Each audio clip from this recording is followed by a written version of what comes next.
What we're going to do is 5 questions, 1 minute per question, 1 minute per answer. Just get them out of the way as quick as possible, and then we can get into the real meat of it. And we got a little timer that goes beep, beep, beep. Question number 1. Where did you grow up, and how does that affect who you are? I was born in Detroit.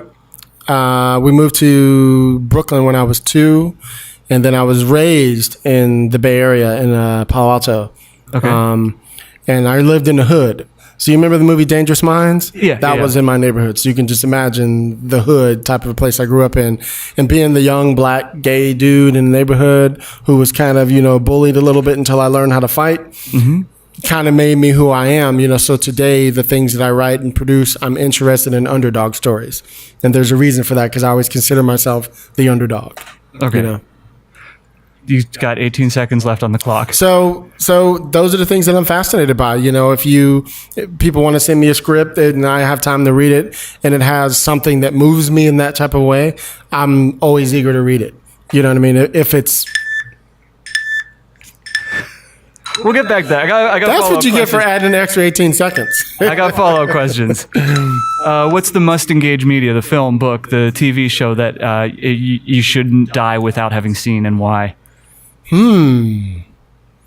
That's a really, really hard question because it's so subjective. But I could tell you... For you, just your opinion. For me, it was West Side Story. Really? West Side Story is my favorite movie of all time. Growing up in the hood, I was telling you, and being in gangs and stuff like that, it was the first time I ever saw gangs, on television in that way, besides the Warriors, where they were dancing and singing and all that stuff. And I was like, wow, I could do that. Okay. So that movie taught me how to dance. I would watch it every day. I learned how to stretch because I wanted to be able to kick high. I wanted to be able to do a pirouette. So for me, that movie taught me everything. And about 2 years later, I ended up doing it at the Professional Children's Theater, there. Awesome. So, yeah. There's more coming. All right, you feeling okay? You ready for the next one? Okay.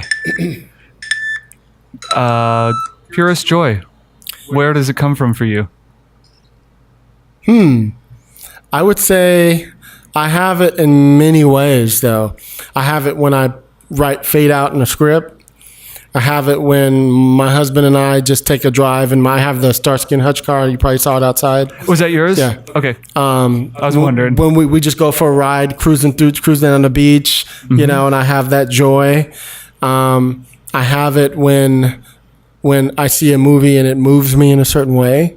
I have it when I think about how great my parents are. There's like lots of different ways when I'm playing with my dogs, just being with my friends laughing, happy tears is what I'm all about.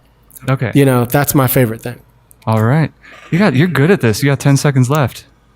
You going to forfeit? Maybe I might. Okay. You're allowed to. Here we go. Coming up next. I wonder if there's a way I can click through if you're done early. Next question. What gets under your skin? Oof. A ton of things get under my skin. There's sound. I'm very sound sensitive about things. I hate the sound of a whining dog. Okay. Because a whining dog means they have anxiety. That means something's wrong. And so I'm always, if I hear anxiety in the dog, I'm like, how is the owner raising them? So that always annoys me. When it comes to the industry, I hate stupid questions. And they always say, no question is stupid. But I'd say no question was stupid 10 years ago. But now when you have the Google, you could just find out any information you want. You don't have to ask me, how do I get an agent? It's on fucking YouTube now. You know what I mean? So take the time. Don't ask stupid questions. Okay. That tells me you're not doing your own research. You want me to do it. Yeah. You know what I mean? All right, man, you're burning through them. And here's the suicide question. What's your advice for beginners? This is why we burn them down in the first 5 minutes. Well, number one, do your research. And number two, I would say, do the thing that moves you. if you think you want to write and direct and produce and act and all that stuff, you want to do everything, which one is the one that if you stop now, you would never want to, you need to do it every day for the rest of your life? That's the one you should focus on the most. I'm not telling you not to do the other ones because you have to. I'm a hyphenate. I write, produce, I do a podcast, I direct them, I do everything. So be somebody who takes the time to really learn to master something. You'll never learn it all, but just try to be really, really good at it. Become compelling at it. You can, if you could do that, then I have respect for you. Awesome. 8 seconds. I'm going to turn off the clock now. That's enough. That's quite enough of that.